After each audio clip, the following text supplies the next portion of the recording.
Hey everyone, and welcome back to Deadlock. And this Deadlock match was truly golden, mostly just because I got to gold.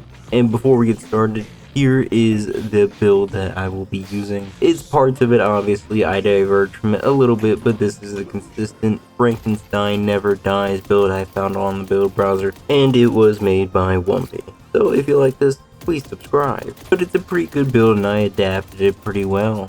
So sit back, relax, watch some Deadlock, and hopefully you guys enjoy. And hopefully when I get Deadlock running at a great pace when I'm streaming, expect more and better videos from that. Alright, enough yapping, please like and subscribe, and let's get right into it. This build really centers around late game and aura maxing. And what I'm referring to is Victor's Aura of Suffering, the little area of effect he has that deals damage around him, but also takes some life.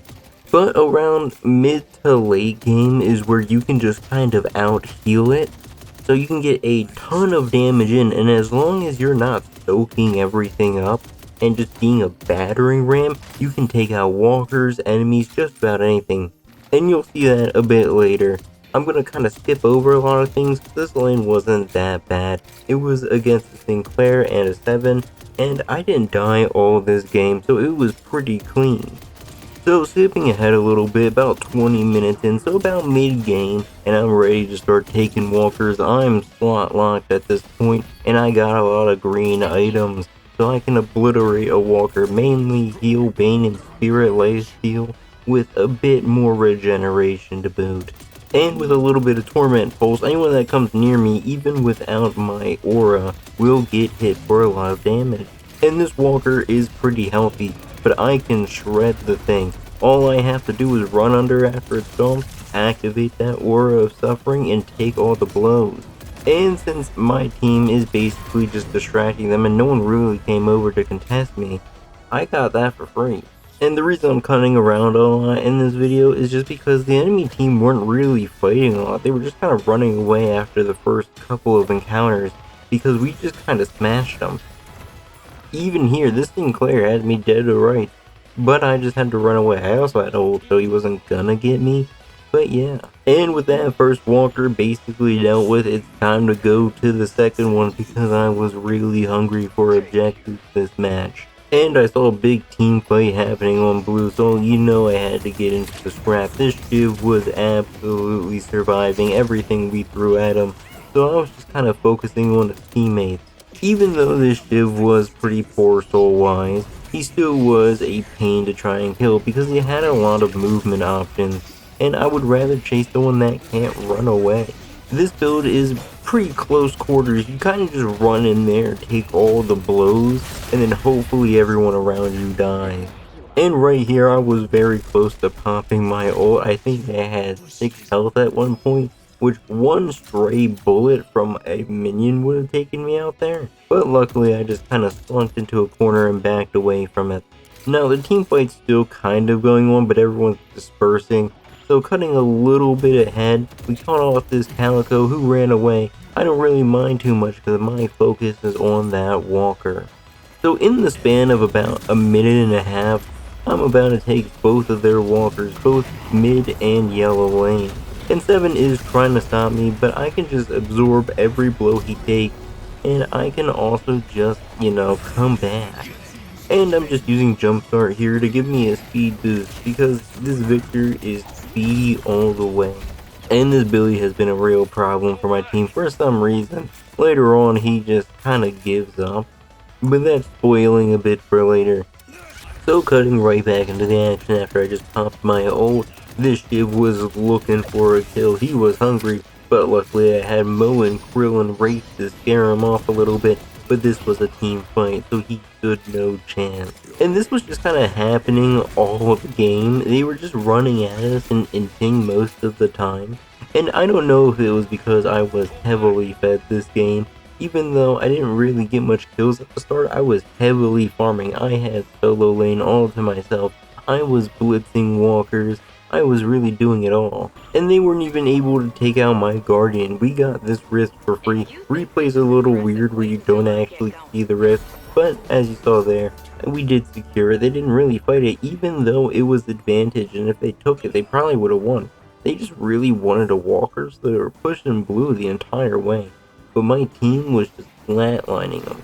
They can't really do much with the Ram, with the Wraith, with the Holiday. Everyone was just kind of tanky, and this Billy stood no chance. I feel like at this point, he just kind of became useless to their team because I just ran at him. And I wasn't really even worried at that point. I had ult. They can't really stop me. And then we just had a really boring mid-take. I mean, they didn't even contest us at all. So I just kind of ran in. I got Warp Stone because it's kind of fun to use. You can just kind of zip around. It's basically an extra stamina with no downside. And it gives you a bit of bullet resist. So if you're looking for just an extra flex item slot, pick up Warp Stone. It's great on almost everyone. I can't think of someone it's not good on. Maybe Sinclair because he can teleport, but that's about it. And this Billy really wanted me. But just because being around me is deadly, all I had to do was run at him, and this Billy just kind of pulled me into his entire team. I just ulted, took out Shiv right there. And being caught in a Victor stun and his ult is deadly. You're stunned for a while. I feel like it's as long as you can get hyperlined. It's not.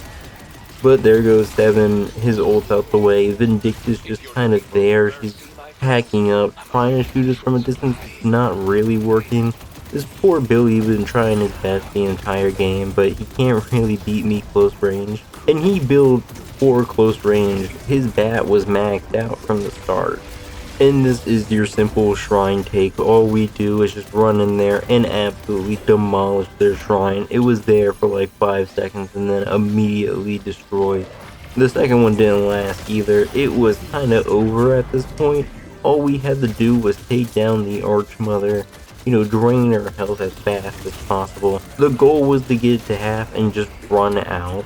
So we kind of did that. Cutting a bit later, my team stayed more than they should have really. They tried to take down the Archmother from phase 1, didn't really work out, but since I survived, I was able to hold down long enough, and this is just the second push. This is us going into the mid-boss, and we basically had it for free. They really can't contest this no matter what they do. I mean, they have my ult, we have Ram ult, we have Wraith ult, even Mo and Krill and Holiday have stun ult. The only one that really doesn't help during this mid-boss is Drifter, because he doesn't have his ult. So no matter what, we get all 3 rejuves, and even if they get one, which is kind of almost happening here with Sinclair Bunny, he didn't pull it off though. So we can just kind of wipe him here. And all I had to do was pop the Aura of Suffering and just walk around a little bit, let Torment Pulse do its thing. At this point, I'm practically unkillable. My healing out-heals all the damage they can do. I mean, if you saw there, I took about 2,000 damage, which is all my health. But I just got it right back. And going in, this is the last push. They were all practically dead. All there was 7 and Sinclair, so I just kind of ran into the pit. They can't curse me, or they tried to curse me, the patron did, but they can't kill me. I had shocking regeneration, and Sinclair tried to bunny me, but all I have to do is run around a little bit, and the Archmother is practically gone. So if you like this, please like and subscribe. I very much appreciate you even watching the full way. Thank you so much.